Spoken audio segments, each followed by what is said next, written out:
Come on now. I don't know what church you go to, boy. You're hanging on a very short thread right now. Good evening again. You'll find as I go along tonight, I'm a bit of a character. But I'm a character for the right reason, and I'll give you a quick overview of I keep saying that all the time, of my story. I could go on for hours and hours, but Mark told me I'm only allowed 10 minutes or something. Anyway, my name's James Bell, it really is, and I'm from Cookstown in good old Tyrone. That's where I was brought up.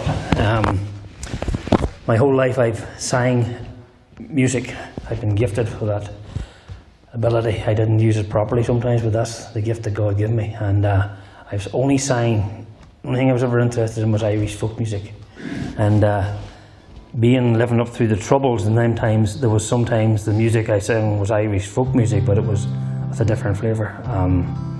I got involved in singing, I don't know if you'd know the word, but Irish Republican patriot music. That's a sort of what I got involved in as a young man. And I didn't do it because of anything political. I basically, to be honest with you, I done it because I was making a living at it. And I suppose I didn't realise that was going to create a problem for me in my daily life and my future life as well. So, as I say, that's the sort of music I sang. And living in Cookstown, it wasn't the best town to be living in, to be doing that sort of stuff. But I suppose through my journey, lots of things went wrong for me. And I became bitter, like a lot of people in this country. And I learned I hate to use the word, but that's the word it is. I learned to hate rather than love. And but the hate I had wasn't for a religion. I didn't hate Protestant people. My background's Celtic. I hated the way I was treated, basically. And I found out that I had nowhere to go. I was sort of stuck in the middle. In my time, where I lived, in my situation, you couldn't be in the middle. You couldn't stay in that middle road. There was no middle road. You either had to take one side or the other. Whether you believed it or not didn't matter. You had to find somewhere where it was safe, or one side or the other was going to get you, basically. So you had to find safety. I tried the middle road, and it didn't work. I tried reaching out to my friends who I grew up with for years, my Protestant friends, and basically one of them said to me one day, James, we cannot be friends anymore.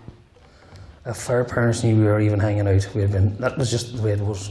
So I used to walk past his house. We lived in the same street, Denominational Avenue. I'd walk past his house for years, and I'd have to put my head down and turn the other way. He'd meet me in the street and turn the other way. And things like that didn't work for me in my spirit. I was a different sort of a rebel. I rebelled against everything. And so, as I say, I couldn't stay in the middle. I couldn't go with my friends, so I had to go the other way. So I involved myself in my Catholic background and my Catholic upbringing. I thought I would hide in there.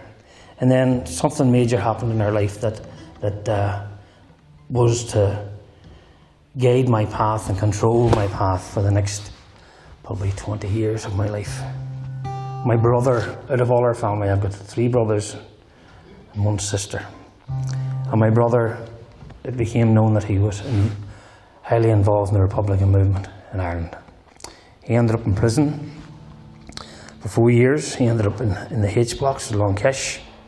And the thing was, he was imprisoned, but he didn't realise that he also imprisoned me and he imprisoned my family. Because I had to live with the consequence of what he'd done on the outside. I could tell you many of the stories have been stopped at night, and once my name was put through that little screen and it came up, James Bell and who my family was, it wasn't very long after that I'd be out on the side of the road, my vehicle pulled apart, and the next thing it'd either beat me or I'd get into a situation where I'd beat first. And so the hatred started to build up into anger at the way I was treated. I also was angry at my family. I was angry at the whole world. So I had to find a way to get out, basically. And as I say, music was my way out. Even playing them functions and playing that sort of music was my way out. it took me to a place where I felt safe. It took me to a place that I felt good. Like people were saying, man, you're great, you're powerful singers, you're doing this, that and the other. And when I look back in my history, I would never ever think about lifting a weapon and hurting someone with it. It was not in my being. But I come to realise after an experience that I had a weapon, and it was this, and it was this. I used to call it my weapon of war, now it's my weapon of love. This thing, I would sing songs.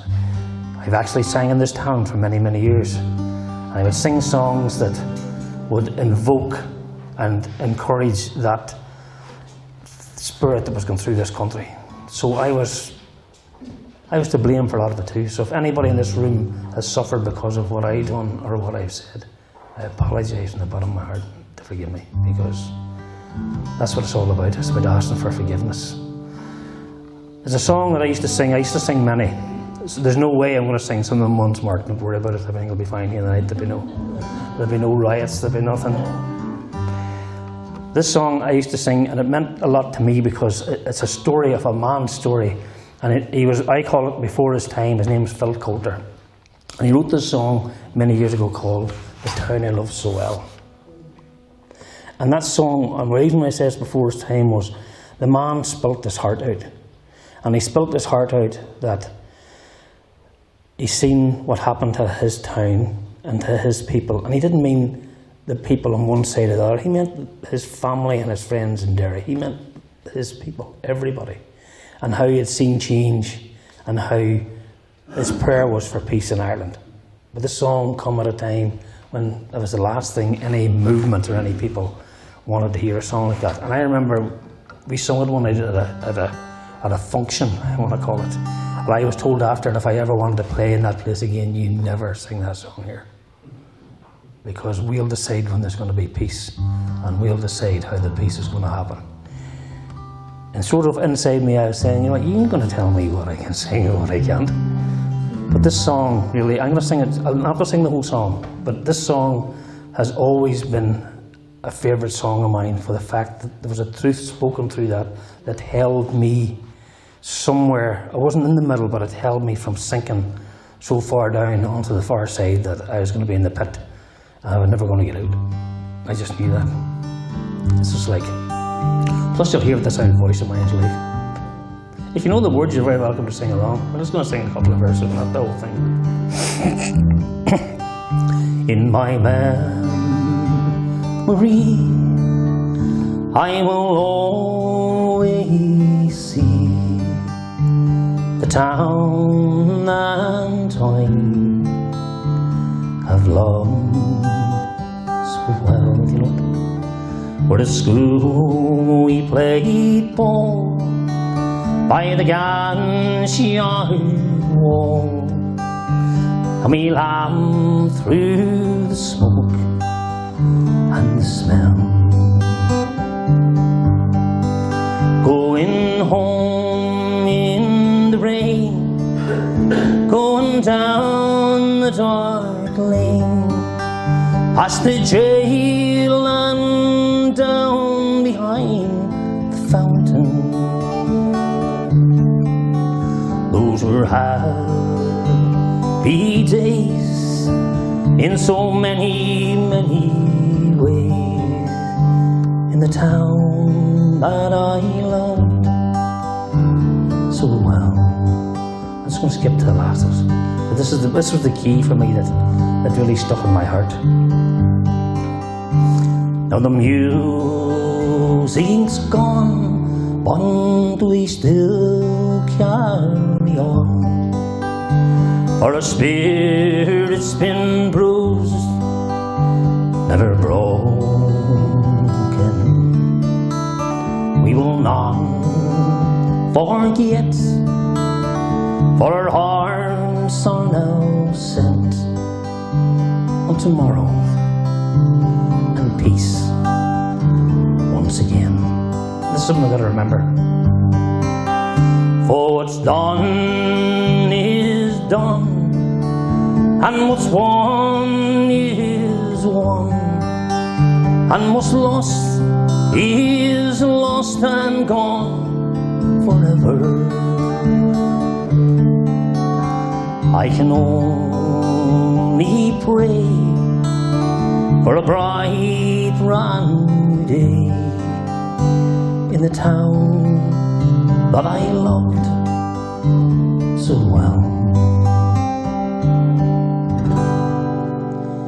And that song resonated and still does for me, because the longing in my heart was for, I wanted to live in peace. I wanted to live a normal life. I wanted to be who I was meant to be. A human being who loves other human beings for who they are and love and care for each other. And even though I wasn't, as I say, I always believed in God, but I didn't practice what I said I believed. The God I knew then was a God that I would go to if something went wrong and say, oh Lord, help me, please forgive me, get me this and I'll never do it again. And I've been there a lot of times. And I've been there on my knees and said, oh, please get me out of this situation. Because I was not a very good character. And he always did. And I never once said thanks. I just go on to the next thing. So he wasn't a God of relationship. He was just like someone you'd phone up if you're in trouble. Like, I need a loan out of the bank and you help me. That's the God that I had in my head. And I led my life like that for a long time. And then a few different things happened that came to the head for me. And one of the main things was when the hunger strike hit this country. My brother, as I say, was inside, and he was very close to that situation, is the best way to put it. It broke our family. My father refused ever to go see him or speak to him. It put a division through our whole lifestyle. And the best way we done with it, we didn't talk about it. And that was the worst thing. We didn't talk about it. So I was left as the oldest in the family to do something about it. Like my mum said, James, you have to go see him. You have to, we just can't leave him in there. And I honestly went to see him because of my mother's sake. But I used to get so angry getting on and down the road and go through all that procedure to go and see him. And then one day I went in and it was the time they were doing the blanket protest. And he was on that protest. And I went to a room. I don't even know how many men was in that room. And I seen the conditions that they came out to visit their families and little kids, their wives, their mothers, their grandmothers. And these men were in blankets, and the smell and the conditions was just, it was not something I would ever want anyone to see again. And instead of being angry, I felt pity. And I decided that, this has to change. No matter what they've done, right or wrong, they shouldn't have to do this, they shouldn't live like this. And I thought about that and I thought, well, the thing is, it's not the people that has them in there, it's the people that's in there has to change. So I tried to talk to my brother and different people about that they need to change, that you're wrong, this is not how we behave, this is not, animals don't live like this. And that was my first mistake, because once I'd done that, the side that I was trying to hide, I suppose hiding is the word. They just want me to shut up and go away. I couldn't go to that because they didn't want nothing to do with someone like me. So I ended up going to Canada because we travelled back and forth playing music around the world. We had a band, Shillelagh folk band, me and my brothers and stuff. And I always remember going to Canada so much because no matter where I went, when I went into Canada, it was like going to a different world. There was nobody hated each other. We get on. I would go to some functions and play with police, functions for the police, and a lot of my friends there were people who had left Ireland would join the police force. That always stuck in my head, the police force. And then I'd come back here, and as soon as I got off that plane in Belfast at the time, you didn't go to Dublin, you went to Belfast. And when I got off that plane, it was like coming back into, I suppose the way to say it is a living hell. There was a presence in this country that I just did not want to be here. And that made me worse because I love my country. I love my family. I love Ireland. So, through different situations, I took the cowardly way out, I suppose. I left. I am back to Canada and I tried to forge a life for myself out there.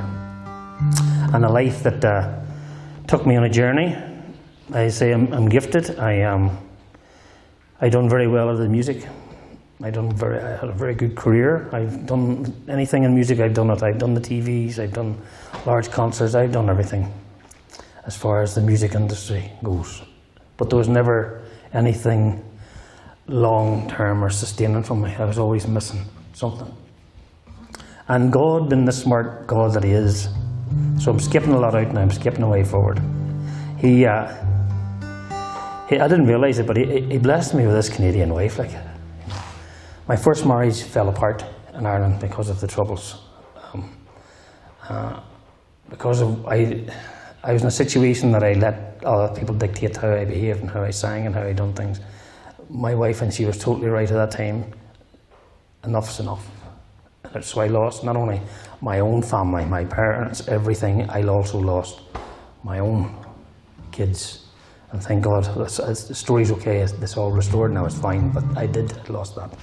So, in running around Canada, I met this amazing woman, and she'll be here in a few weeks, like, and she has to be amazing to put up with me, honest to God, like, there's no other way of putting it. She definitely is an amazing person. Her name's Patricia. And she got a hold of me, and she's from a Catholic background, and we started sharing our lives. And the story she was telling me about how she was brought up in Canada in the Catholic Church compared to mine was like, it can't be the Catholic Church you belong to. There's no way. It was different. And I started to realise that in Ireland, even the churches could have made a difference here. And that the man I used to go to, and as the man said years ago and confessed to, really, bottom line, couldn't have cared less. He didn't want me to, or would he never tell me how to have a relationship with God. It was the furthest thing from his mind. But thank God my wife did. And she was very stubborn. She was almost as stubborn as me. And jumping away forward, our life was going great, and then things started to go wrong for me. I suppose I got a little bit cocky in the time, but the phone was constantly ringing, and I could pick and choose where I wanted to sing, what I wanted to do, where I wanted to go. We were doing well. And I didn't realise behind that, here we go again, my marriage again was falling apart. Never seen it. Didn't realise what was going on. And then the phone stopped ringing. And I would phone the guys and say, well, you're not booking me for next month? No, we're changing this, we're changing that. So I started getting concerned because all I left is this. This is the only stable thing I've had my whole life. And we were driving, I took on one more tour of Canada, a concert tour in Nova Scotia, and we stayed in a wee place called Mahone Bay. It's a beautiful place on the coast. And it's known for 3 churches. There's 3 churches there. 3 Protestant churches. There are 3 churches there. I only said that as a joke. There's these 3 churches. And you come into town, there's like a little roundabout, and this Pentecostal church just sits right there. And we're coming home one night, and drive around the corner, and this big sign is there. And it says, Alpha Course, free meal, Tuesday night, whatever the time was. And my wife said, we have to go to this. And I had this funny feeling. I said, no. I said, no, we don't. So she says, you don't realise what I'm saying to you. We need to go to this. I said, no, we don't. And I thought it was on the home straight because my mother had come from Ireland to visit me. Out of the blue, she'd come after my father died to spend time with me. And so she came and stayed with us that summer. So we were sitting down at the table and I said, hey, Ma, do you want to go for a wee drive around the coast? Sure. So I took her and gone. I had no more desire to go around the coast than the man on the moon, but it was my way of not going to that little church where they were giving out that food. And then the following Tuesday night, we're coming down again during the day. And the sign's down. They can only feed you once. That's it. They only give you that meal once. The next week there's no food. That's gone. And she said, we need to go to this. I said, Patricia, why would we need to go to this? And she says, you don't realise, you're not listening to me. We, as a couple and as parents, we need to go to this. You don't understand what's happening in their life. you're living in some make-believe world and we need to go to this. So the way she said it to me did strike a wee bit of concern. And I thought, what's wrong that I don't know about, type of thing. So I'm back to the house and I thought, it's going to be simple. I'm going to sit down and me and my mother's going for another drive. And we're sitting around the table, and right away this time Patricia spoke it out. She says, it's at 8 o'clock tonight and I'm going to get changed and we need to go to this. And I said, I'm not going. That's the end of it. I don't want to hear talk about it again. I'm going nowhere. So my mother says, what is it you want him to go to that he doesn't want to go to? And I thought, here we go. I'm flying now, boy. I got my mother on my side. She's been in the Catholic Church her whole life, pioneer, 60 years. I'm on the home run. I'm free. I thought I'd just let my mother get involved and I'll sit back and just watch it all unfold, right? So, anyway, the story goes, Patricia says, I want him to go to this Alpha course at a church down the road. And the first thing my mother says, is it a Protestant church? And I thought, wow, great. Here we go. Like, I'm eating away, we're flying by. And she says, yes, it is. And then the next thing came out of her mouth was, she says, is it anything to do with God? And Patricia says, yes, it has. And she looked me right in the eye and says, look, son, if it has to do with God, you better go with your wife. I was sunk. She sunk me right to I had nowhere to go. Because there was no way I was going to cross her. Like, and there was no. So I ended up going to this little Alpha course. And we went down, I will always remember, I went down to that little church at the roundabout. I went into it. It's an old type church, a beautiful old wooden building. And you went on the door and there's a big room to your right, and that's where everybody set up. And that's where the Alpha course was. Like, there was no food, there was just all these tables with books on it. Like, that's where you went. And there was a man standing there later, a friend, he was the pastor. But this voice in my head told me, go left. Everybody's going in here, and this thing's, go left. So I went into this beautiful old sanctuary. It wasn't that big, maybe 2 or 3 times the size. That's not too big. But whenever I'm in there being a musician, God, I realise now he's a smarter boy. Like, you can have to watch this man. Like, he will catch you. So whenever I'm in this little church, on that, what I would have known as a pulpit or whatever, all there was guitars, drums. Like a band was going to set up. I really thought, what sort of place is this? And I walked up that church. And then I probably walked about 15, 20 steps, and that was the best 15, 20 steps I've ever took in my life. In the middle of that church, something came over me. And I knew, I didn't know all of it, I knew it was God. And I knew my life would never be the same again. I had an experience with Christ that shook me to the core. And you know what? I was happy for it. I was wondering what was going to happen next, but I knew my life would never be the same again. But it was a content. It wasn't one of these battles. So I left the church. I went in, we done the whole Alpha course. I don't even remember the course. That's the truth. That's been on. I just would go there and I always go into the sanctuary and sat there, but I never really paid attention to the course. So the man who's the pastor, his name's James Han. Now we're good friends now. He hunted me down and said, like, why don't you come over to the church for a coffee? So I went to this church and I was sitting down there and I'm thinking, here we go. This is some sort of a, he's going to come at me with something. He's going to ask me questions I'm not going to want to answer and stuff. And he said to me, here, all I want you here, have you here for this. And he said to me, here's a gift. And he said, God told me to do this. And I said to him, what? Who told you to do what? He said, God told me that I had to go and buy you a Bible. And he handed me a Bible. Not this one. He handed me a Bible. And I'd never had a Bible in my whole life. I'm 46 years old at this stage. Never had a Bible of my own in my hands. Never. So I said to him, what do you expect me to do with that? Because the only Bible I ever seen was in my granny's, and it was in behind a china cabinet. It came out when somebody died or somebody, and the priest come and signed it, and it went back in, and you weren't looked at it. Never mind, they seen you looking at it, they asked you what was wrong. You just passed it by. That was my remembering of a Bible. And he says to me, James, I'll tell you what, you have 3 choices. He says, there's a bin outside my door, and you leave this church. You can take it and you can throw it in the bin. And that didn't do anything with me. So you can take it and you can read it. And that didn't strike anything with me. And then he put the key thing and he said, you can write on it. Now, if anybody knows me, you can come up here and say, I love to write. I write. I've always just loved to write, take notes. So whenever he said you can write on it, I said to him, you can what? He said, you can write on it. He said, you can write on it whenever God speaks to you. You can write. I said, God speaks to me. He says, listen, he said, let me finish. He said, when God speaks to you, you can write down little things. You can mark that Bible. I said, mark it. Oh, you can mark passages. And I'm thinking, that's very interesting that I can actually take this book that I was never allowed near and I can do whatever I want. Throw it in the bin, read it, or write on it. And the write on it was the thing that got me.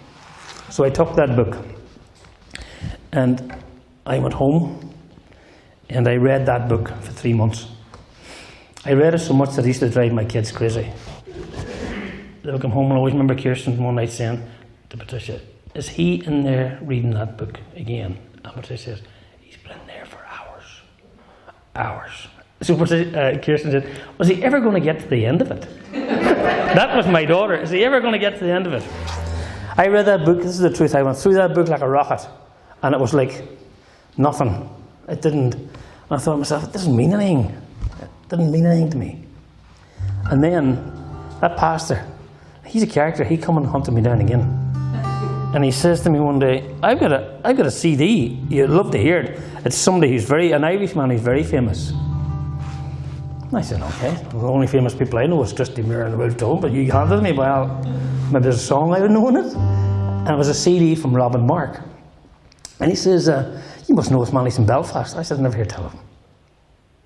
He says, well, you must know, he's a Christian this and he's a Christian that and he's all these. I said, I never hear tell of him. He said, never. I said, never. Why would I know that man? He said, why don't you just take the CD and play it? Just take it. Anyway. So I took it and I went into the car and I remember I stuck it in the thing. I thought, who is this Irish guy? I didn't know any of the songs. I was reading the back of it. It was Revival in Belfast. And I thought, I don't know any of them songs. So I stuck it on and the song that came on was Come Heal This Land. And when that song came on, the weirdest thing happened to me inside. I had a yearning to go home. I wanted to come home to Ireland. And I never wanted to come back to this country, not in a million years. And this song changed something in my head. So I was still battling with God every day. I started reading the Bible again. And this time, lots of things started making sense to me. Every time I seen Jesus' name in it, I really tried to understand what it was about. And all of a sudden, as the man says, you hear people saying, your ears are opened in your eyes. You see things different. It actually happened.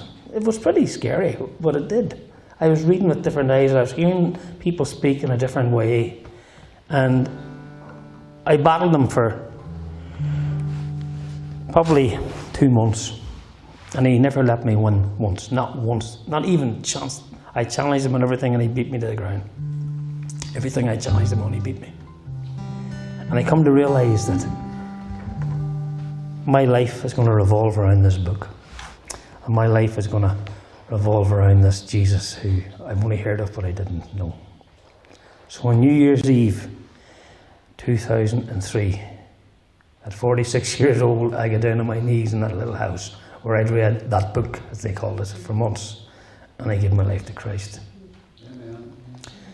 3 days later, my wife gave her life to Christ.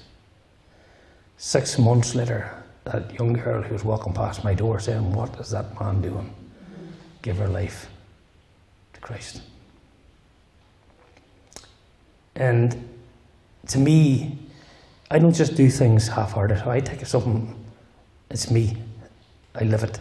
I don't just say, I'm a Christian. I live it. I take it on and I take my life with Christ very, very serious. So I stopped singing the songs. I started writing Christian music and I started singing songs that you'd probably known for years, I'd never seen before.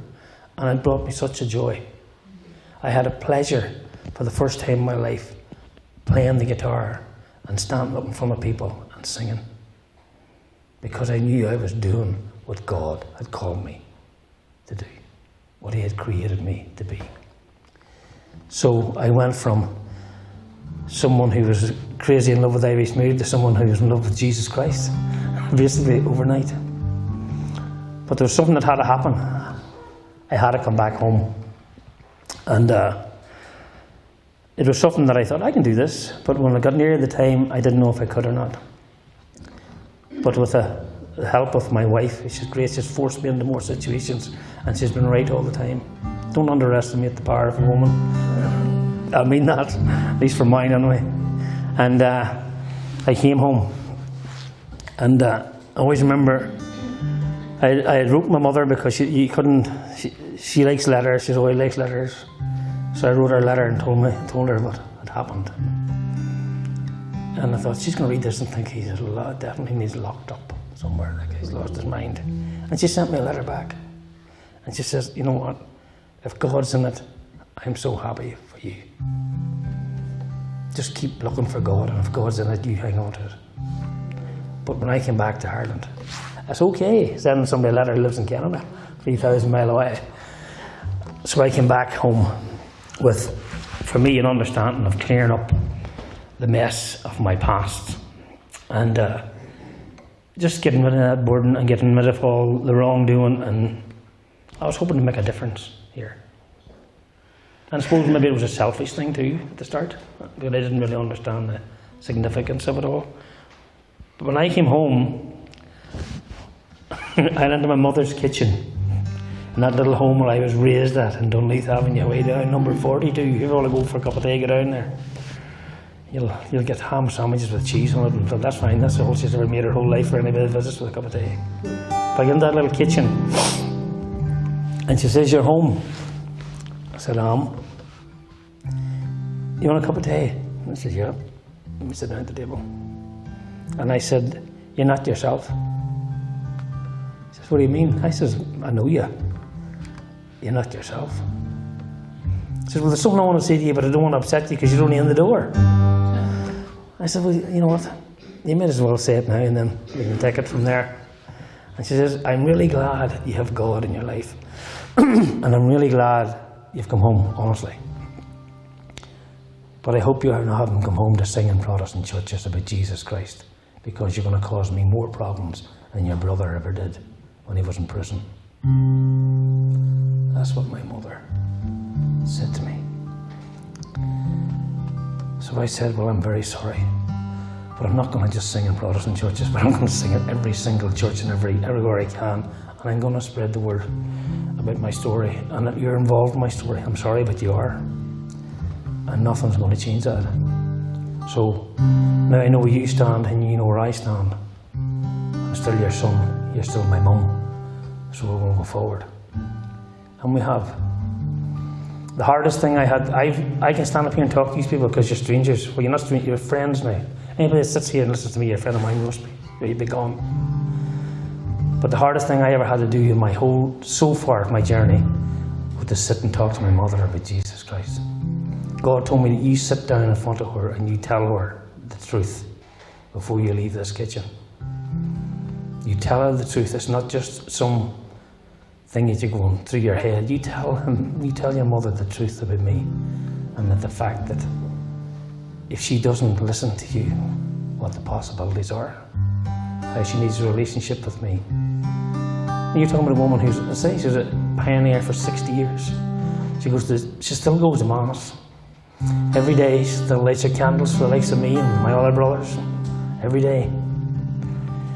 And I was shaking inside, trying to get them words out, to speak to someone who I love so much, that what you brought me through is wrong. It's not your fault, but it's not the truth. It's not the full truth. And I pray that you will end up knowing the Jesus that I know right now, and that he will touch you the way he touched me. And she said, "You're welcome to come here for tea anytime. But I don't think we have to have this conversation again." I said, "Well, this is the way we're going to leave it with you. We're not going to have this conversation again, but you just watch. You watch, and you'll see that the son you knew doesn't exist anymore. And you'll see somebody who'll say, you know what, I'm really proud that my son loves Jesus and follows him." So that was my welcome home note from my mother. So I knew where I stood with my family. My family I was great when I was away, but when I come back, I was not as welcome as I thought I was. It wasn't an easy journey for me. So I had to decide what we're going to do. And I did. I went and I'm just to check the time. I went and I seen people who I knew I'd done wrong to, and also had done wrong to me. Like, I could tell you lots of stories. I sat in a meeting one night. I just happened to be there before somebody else asked me to come, and they were having this meeting in Cookstown. This is just an example on Cookstown Town Hall, and it was about suicides, about people who don't speak up, and about how families have to live like the person's gone, but the parents have to live through this. And this woman got up and spoke about how people in her town stopped calling her by name. They would say, "That's the woman whose son took his life." So they didn't even call me by name. That's this woman I had lived with for years. So I was in the middle of this meeting because the person very close to me had a situation and she wanted to be there just to hear. And sitting beside me was this ex-detective, retired detective from Cookstown. The last time I met the guy, and this is the honest truth because we're speaking truth here, was I was in Golf Barracks one night for a wee visit. They come and took me to Golf Barracks. And he beat me so bad because he couldn't beat my brother. And he told me that. He says, I can't get at him, but I'm going to get at you. I'm going to make your life miserable.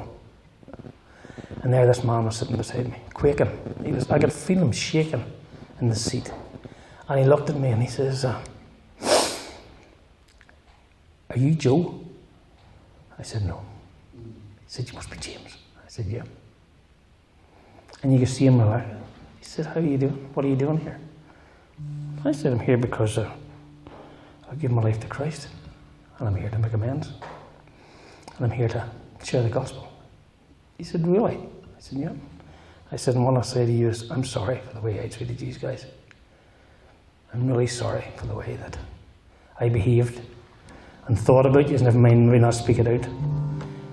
And that man, we up for it. There was tea after, and we're up. He never said anything. He went up and we were having a cup of tea, and he came over to me. My mother's beside me, and she looked at him and walked away. She was so angry at him still. Listen, you're talking 20 odd years before, it's a long time. And he said, "Would you mind if I shook your hand?" I said, "You're not going to shake my hand." And I hugged him, and I told him I loved him, and he whispered in my ear, "James, I love you, and I'm sorry. I'm sorry. I'm here because most of my friends took their own life because of the things we had to do." And I thought, Lord, you're such an amazing God. That's just one. I could tell you thousands of stories. I've shared stuff with Mark. I could stand here and talk for a week and I still wouldn't get through the miracles that God has done in my life. But getting back for another very important reason why I'm here. I'm here to tell you, as a person who has been through so much in my, well, it's not a short period of life now, I've got grey hair, I'm getting up there, that the greatest thing I ever done, the best choice I ever made in my life, was to accept Jesus Christ as my Lord and Saviour. And I can stand over that with testimony. I can stand over that and tell you stories that will verify that. And there's no question I would ever change that thought, or nothing in this world will change the fact that He's real. That's the truth.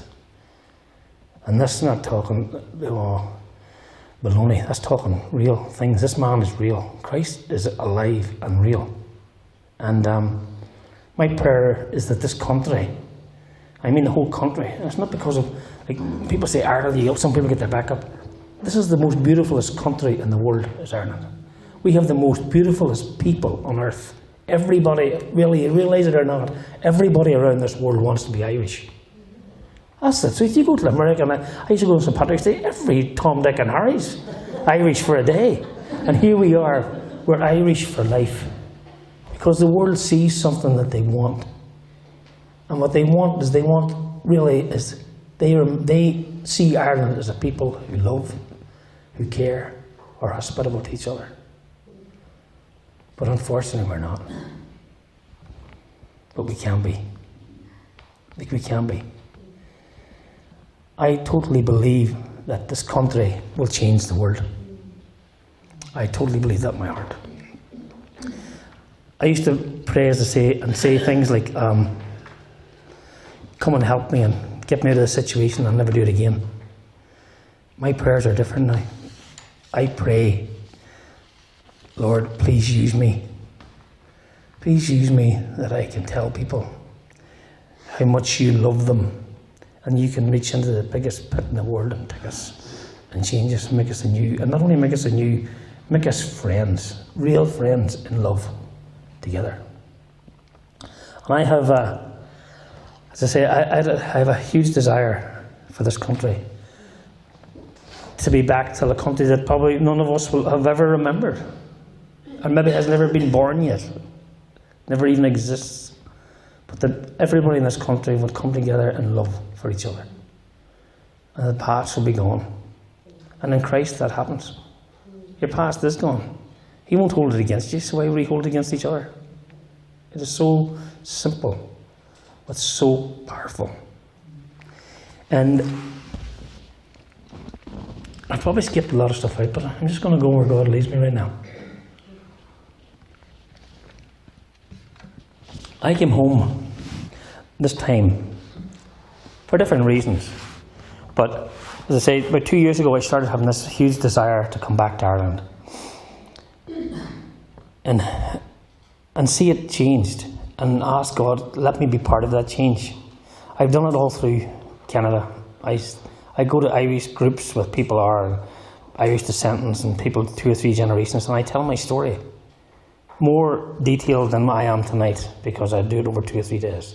But in the details about certain people I knew, certain people I was around, certain situations that happened that I wasn't involved directly, but I was aware of. And I tell them in detail, and they'll sit there for me for the first hour and after so on. You think, wow. And you can see that they're actually enjoying it. They think it's part of the way we are. And then when I tell them about how wrong that thinking is, and about how wrong I was, and about how wrong they are for thinking like that, it changes the whole scenario, and I bring Jesus into it.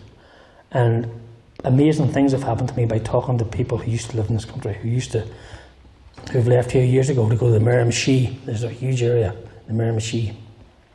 One of the stories of it was most of the people from the Miramichi left up the Foyle. They left in a ship from the north of Ireland, and they went up that Foyle.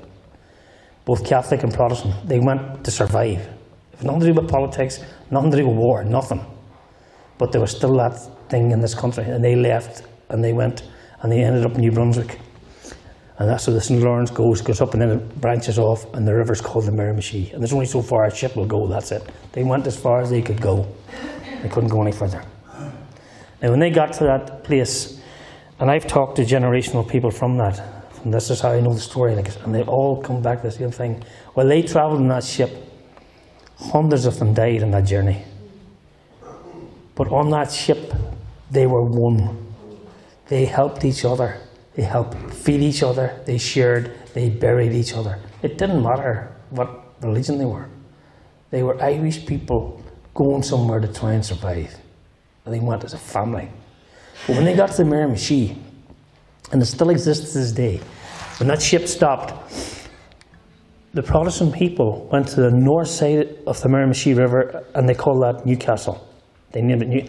And the Catholic people went with all their stuff to the south side. They're right across from each other. There's a bridge connects them, and that's called Chatham. And they never spoke to each other.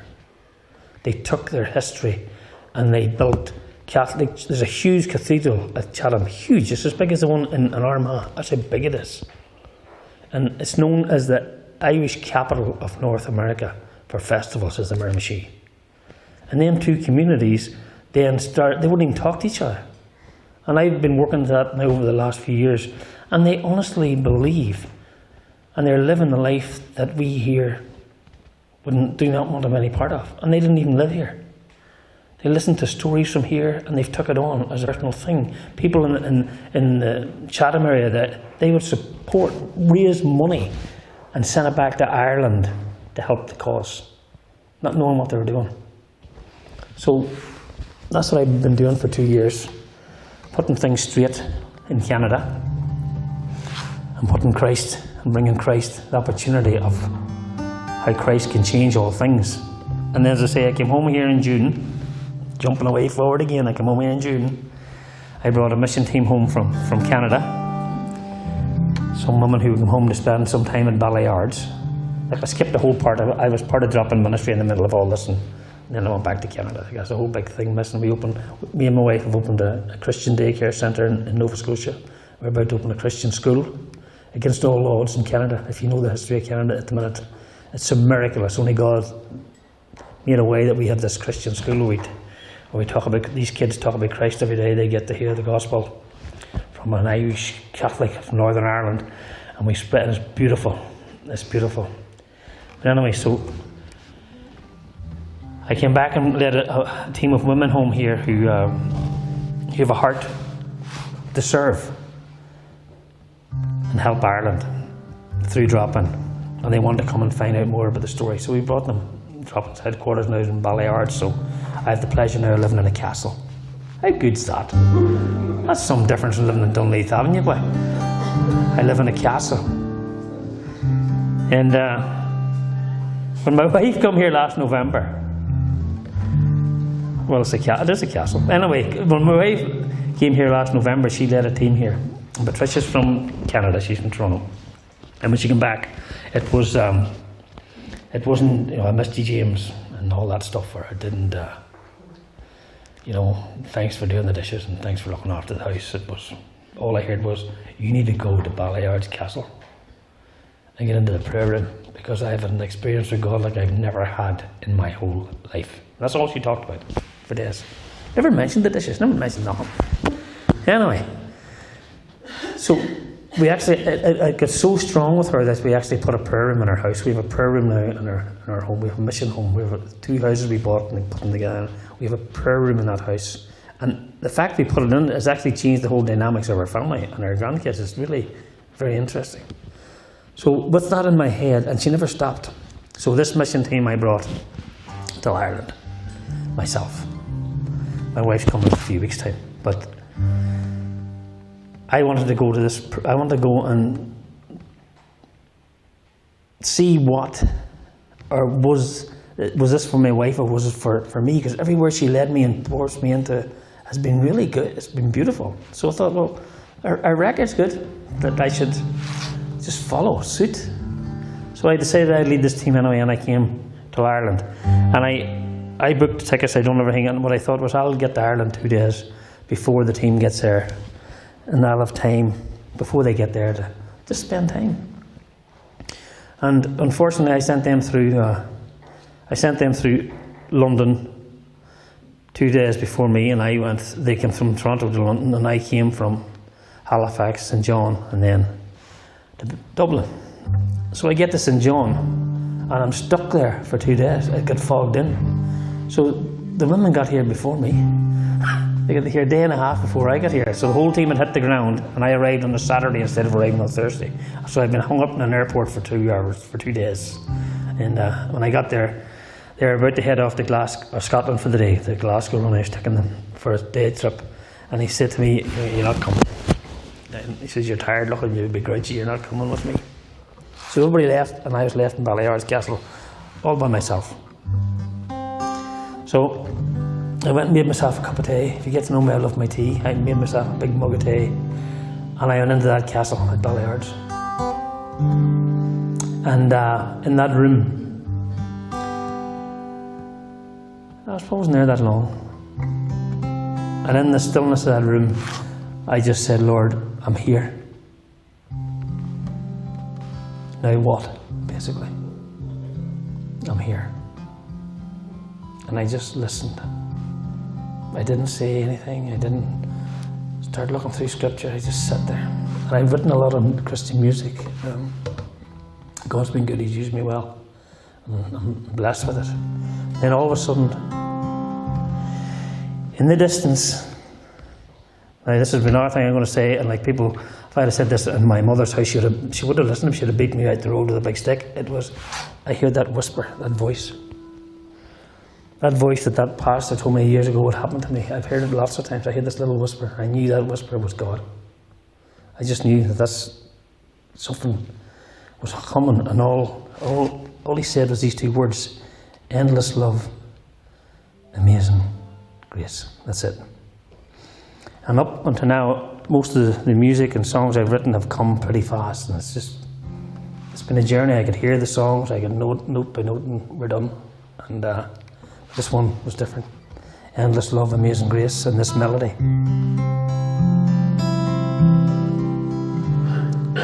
That's it. So I went and made more tea. I drank a lot of tea. And I listened. And the more I listened, the more clear it became. And I knew after a short period of time that God, in His unique way of doing things, was going to give me a prayer that I was going to pray back to Him, asking Him for help for us. Now, what sort of thing is that? He was making a way for me to share my heart for my country, and also my country to share their heart to Him, so that He could come and answer the prayer that He created in the first place. So, before the day was gone, in the quiet of that beautiful room at Ballyards Castle, this was birthed. And I call it Ireland's Prayer. And it's, for me, the words that God spoke to me was, arise, Christ in me. And as I said earlier this morning, arise means to, come alive or awaken. So I'm going to share it to you.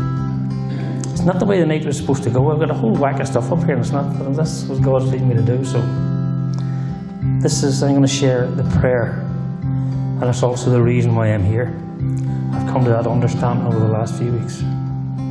This is part of my next journey, because I'm completely sorry for everything I've done wrong to anyone, either intentionally or unintentionally, and even for the generations that's followed me that I have affected by.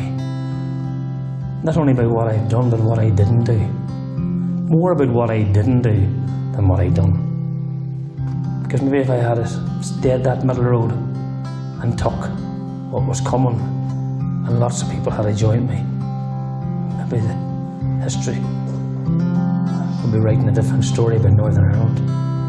Because I want the world to see that the people of Ireland are very special, are loving, caring, not Not only about each other, but about the world itself. So we're going to sing it. If you've caught on to the chorus, please join in. Right, Brendan? You hear me, bye? Good man. There's a miracle right there. I had the pleasure of meeting one of God's miracles last night and spent the night with him. His wife gave us heck because we stayed up too late. Then she gave us heck because we left the lights on. Oh, I tell you, I thought I'd gone back to my mother's house. Only joking, I'm only joking. It's been a pleasure.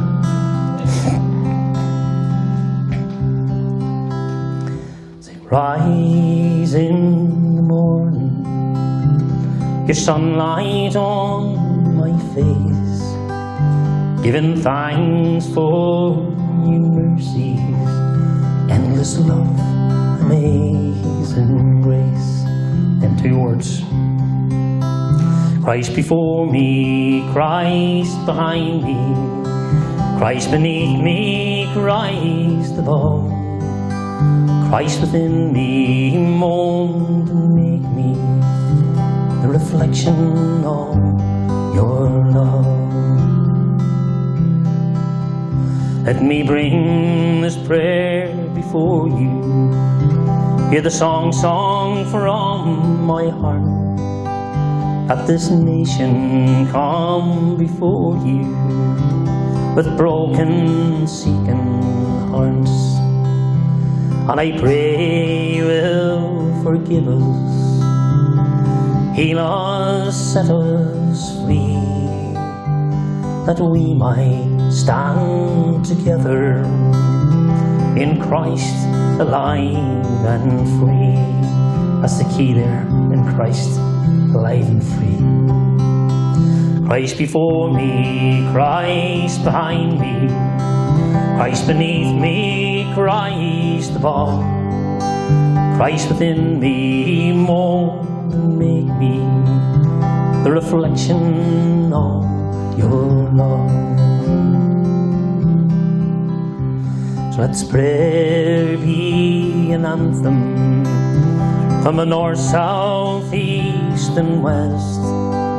Come and drink from living water, and in Christ we shall find rest. Anyone who is thirsty may come to me. Anyone who believes in me may come. Anyone who is thirsty may come to me. Anyone who believes in me may come. Christ before me, Christ behind me, Christ beneath me, Christ above. Christ within me, mold and make me the reflection of your love. You want to sing it with me? Let's try it. Christ before me, Christ behind me, Christ beneath me, Christ above. Christ within me, mold and make me the reflection of your love. When we sing together, we can move anything in this country, anything. Join together in voice and prayer. For anyone who is thirsty may come to me. Anyone who believes in me may come. Anyone who is thirsty may come to me. Anyone who believes in me may come. Let's sing the chorus once more, then we just call it a night after that. Christ before me, Christ behind me, Christ beneath me, Christ above. Christ within me, mold and make me the reflection of your love. Beautiful. One for the Lord. Christ before me, Christ behind me, Christ beneath me, Christ above. Christ within me, mold and make me the reflection of your love.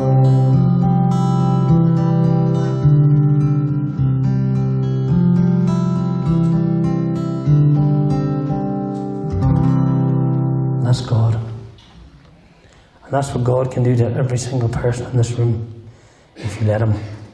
If you let Him use you in every single way, not just singing, in every single act you do when you get up tomorrow morning.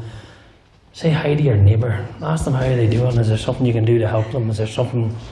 Can you want a cup of tea? You want to come in? You want to hang out? Anything. Acts of love are going to change this country. Bit by bit. And forever.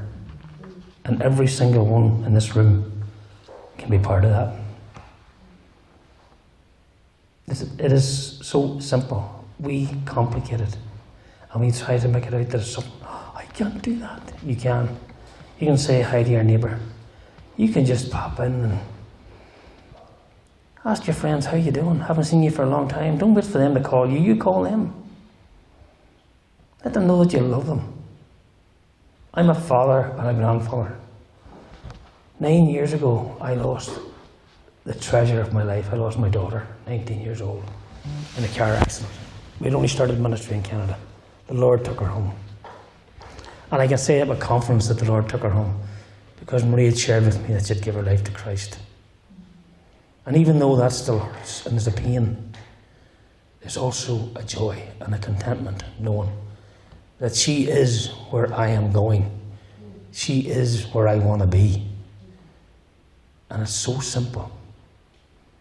You say, yes, I'm sorry.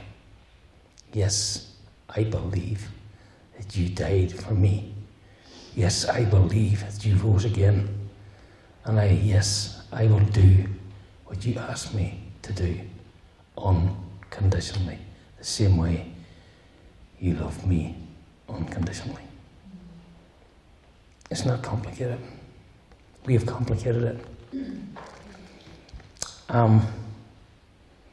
My prayer is that tonight, that if you haven't taken that step, it doesn't matter where you've come from. It doesn't matter what pit we've fallen into or haven't fallen into. It doesn't matter what church you've went to or go to or don't go to or will be going to this week or not going to this week. It doesn't matter how you were treated in the past, in the sense that it's about your future and your day you have to worry about now. You're not going to change your past, but He will get rid of your past that you don't have to worry about anymore. You're not going to let your past drag your future behind you like a big chain that's going to leave you, that you have no joy, you have nothing. And only as a matter of saying yes. And I would never thought of the day that this little, I am little, I've got smaller I think in my own life, but anyway, I'm small from a background that I come from. Catholic background from Cookstown, County Tyrone, would ever be standing in a church like this, talking about Jesus Christ and how He's changed my life and how I yearn to tell the world about Him. Every single person, one by one. And I tell you, it is so simple. And I used to mock. This is the truth. He knows all about it now. I said sorry. Well, he knew about it before I said sorry. I used to mock coming out of the bars at night. In Cookstown, maybe some of you are even here, maybe some of you are, and these guys would be standing like this, preaching. I used to make fun of them. Now I join them. That is the truth. No question. I will go wherever, do whatever, with whoever, when. Just to let them know that Jesus Christ loves them and He's the only way. He's the only way you're going to sleep well at night. He's the only way you're going to not worry about your kids anymore. He's the only way you're not going to worry about your husband leaving the night and coming home safe. Or that they do leave you, that you know you're going to see them again.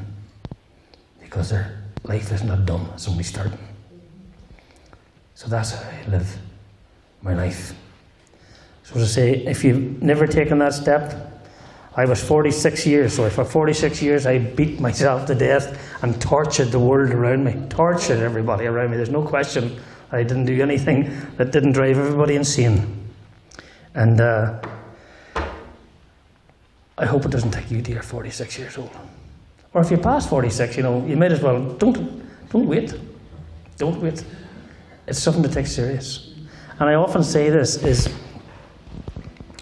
when we have meetings like this and we get together, there's a serious side to it. There really is. This is the fact of life. When you leave here tonight, you can never say you weren't told. Because Mark has told you. And I've told you. And God has told you through this music that He is waiting for you to say yes. And He will change your life.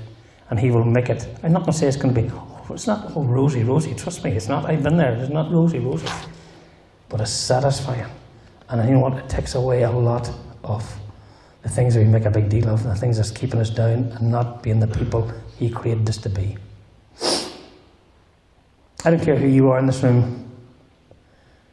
Even if you've married to someone, you've loved them for 50 years. Here's a good one, for 50 years.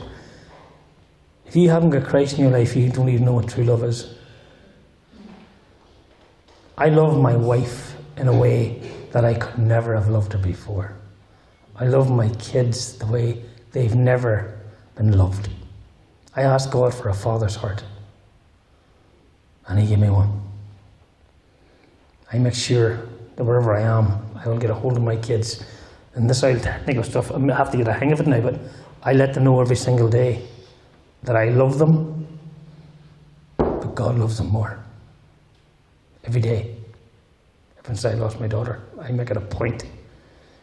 My wife will tell you when she gets here every morning when she wakes up. This is another story. My granddaughter, I took her from she was 6 weeks old, and I adopted her. I raised her. She's 8, 9. She's coming to Ireland too, my little princess. Every morning they get up, they'll have a message from that Facebook Messenger, and it'll say on it what I've prayed for this morning while they were sleeping, what I prayed over them, and at the bottom I'll tell them how much I love them. And how many people in this room, maybe you haven't seen your kids for a while, or you've never thought about it, even you're going home the night, have you ever said to your husband or your wife, no matter what you do to me, I love you anyway? Whenever we show love to each other, love takes care of everything. But the love we have to have has to come from here, and that only way that love comes from here is when it gets from there to here. And it's a matter of saying, yes. So, that's me. That's about all I have to say to you. I could say lots more.